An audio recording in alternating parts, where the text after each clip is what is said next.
the liberal media intelligentsia provided a case study of what denial looks like. Don't be fooled by the ladies of MSNBC joining forces to jovially mock voters who express concern about the migrant crisis.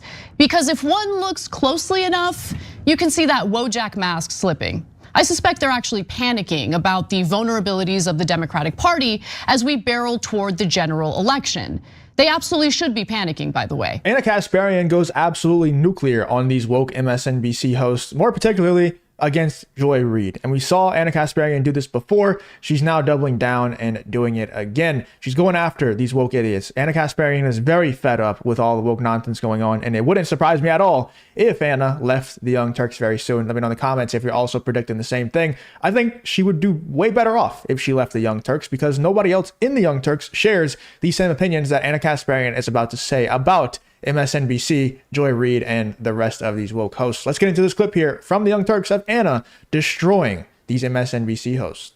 They're increasingly, from the Tea Party on, they're voting on race. They're voting on this idea of an invasion of brown people over the border. They're just voting specifically on racial animus. At this stage, it isn't about economics. No, which is why Trump killed the immigration bill. Correct. That's why. And because otherwise, he can't run against the other and brown people and people who don't look like him. I mean, if you look at some of these exit polls, I mean, I live in Virginia. Immigration was the #1 issue. I mean, again, these could change in Virginia. Well, Virginia does have a border with West Virginia. Very contested area. Build the wall. As Super Tuesday election results trickled in last night, the liberal media intelligentsia provided a case study of what denial looks like. Don't be fooled by the ladies of MSNBC joining forces to jovially mock voters who express concern about the migrant crisis. Because if one looks closely enough, you can see that Wojak mask slipping. I suspect they're actually panicking about the vulnerabilities of the Democratic Party as we barrel toward the general election. They absolutely should be panicking, by the way. Unfortunately, instead of hearing voters out, the women of MSNBC have chosen ignorance and denial instead. Every election cycle, particularly when there's a Democratic incumbent, we get reminded about the borders, and the borders become a thing again. And then if there's a Republican in office, we don't think about them anymore. It's the deficit and the border. Like you make these things an issue. You make them into boogeymen. You make them into something that grabs you from under the bed at night as soon as you wake up. As long as there's a Democratic incumbent to blame on it, you make sure that nothing's ever done to fix either, and then you hope that people stop talking about them once you've got a Republican in office. Now look, I'm sure that there have been many examples of political opponents to Democrats exaggerating claims of immigration, but this ain't it. There's very clearly a migrant crisis. In December alone, 300,000 people crossed the border in just 1 month. And there are local communities who have been really struggling to appropriately respond to the influx of migrants who have arrived into their cities. And look, for viewers who have convinced themselves that the denial demonstrated by the gaggle of gals on MSNBC is in no way indicative of progressives, I have unfortunate news for you. The idea that Republicans, in order to win an election, say we need to hermetically seal the border when they know that that is economic self-sabotage to the US economy. And they are saying, let's do it anyway, while ginning up this false narrative about this being a crisis. And there is not only no moral calculation. Wait, did AOC just say that there's a direct correlation between how many immigrants are coming in, illegal or not, and the economy? Because if that was the case, the economy would have been absolutely booming under Joe Biden and Kamala Harris, but it wasn't. It was the worst economy that we have seen in a very long time, especially way worse than the previous president and Donald Trump. And they had immigrants coming in and still do have immigrants coming in droves every day. So, legal and illegal. So if that was the case, if immigration boosted the economy, then what the hell did Joe Biden do to make the economy as bad as it is? Because he definitely had the most immigration that I've seen in a very long time, in my lifetime, really. So if AOC says there's a direct correlation between immigration and the booming, the economy booming in the United States, How bad could Joe Biden possibly have been outside of immigration to make the economy as bad as it is? That's a wild statement. There is no economic calculation. There is no logical calculation. There is only a political calculation. And that political calculation is we are going to keep whining about it. We are going to keep pretending this is a crisis. Pretending that this is a crisis. Look, I'm sad to say that Congresswoman Alexandria Ocasio-Cortez is wrong. What's really unsettling is that she should know there's a migrant crisis. After all, she represents a district in New York where local officials have struggled to find shelter for the 171,000 plus migrants who arrived in the city recently. AOC herself addressed the migrant crisis just last September in front of the Roosevelt Hotel in New York City.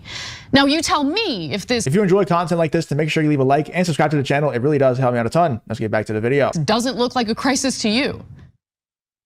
Increase federal resources to cities and municipalities dealing with this issue.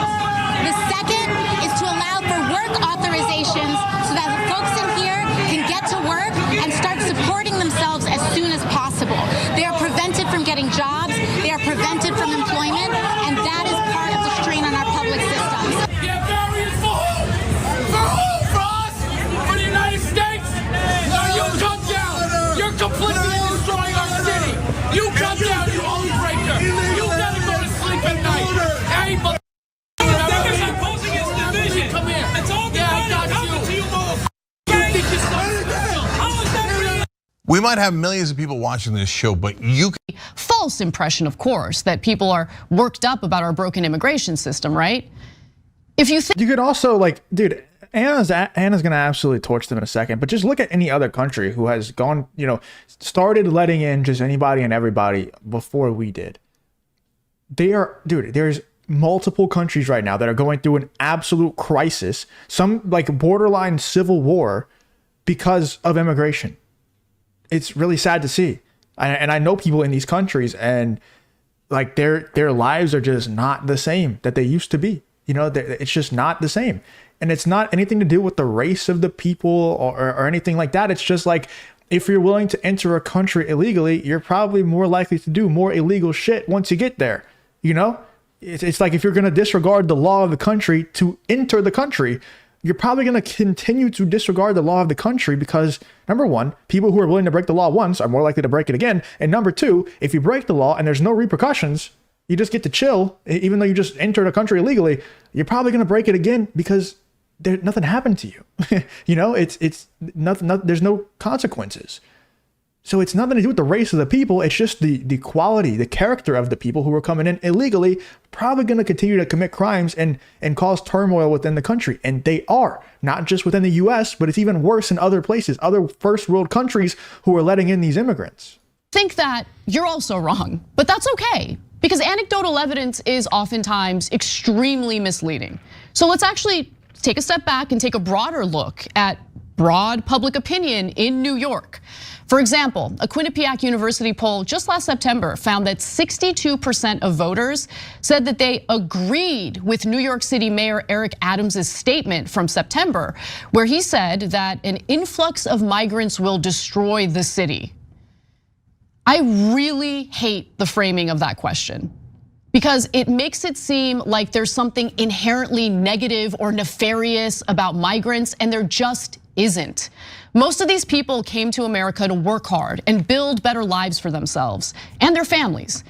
That takes tenacity, resilience, and the willingness to take risks that I admire. I'll always feel deep gratitude for having the privilege of growing up in Reseda, California, a community where the majority of residents consisted of Latino immigrants. They've enriched my life. I'm a child of immigrants myself, and we are a nation of immigrants.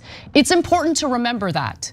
However, our immigration system is absolutely broken, and there are loopholes in our laws that human traffickers, unfortunately, are well versed in. These loopholes allow for the unmanageable influx of migrants into the country at a time when we don't have enough judges to process asylum claims. And this also comes at a time when we clearly have a shortage of housing for American citizens. According to that same Quinnipiac poll, a whopping 85% of New York City voters are either very concerned or somewhat concerned that the city will not be able to accommodate the surge in migrants who have sought sanctuary in the city and their right to worry. And what makes that even crazier is that 62% agreed with the mayor saying that the large influx of migrants could destroy the city. Number one, it's New York City, so they're going to skew more liberal just because it's just a more liberal city.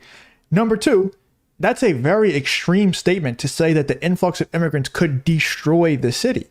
So not only is it 62%, vast majority of these people who are polled in a liberal city saying that these migrants could destroy the city, but also it's a very, very, that's an out there statement, especially for people who are living in New York. So, and 62% agreed. And then I think it was like 82 or 85% agreed that, they might not have enough places to hold these people and it could really cause a lot of turmoil in New York, which it has. And there's a lot of, the saddest part about all of this is we treat these illegal immigrants better than we treat our own veterans. We're more focused on getting illegal immigrants housing and not calling them illegal immigrants than we are focused on getting veterans of the United States military housing.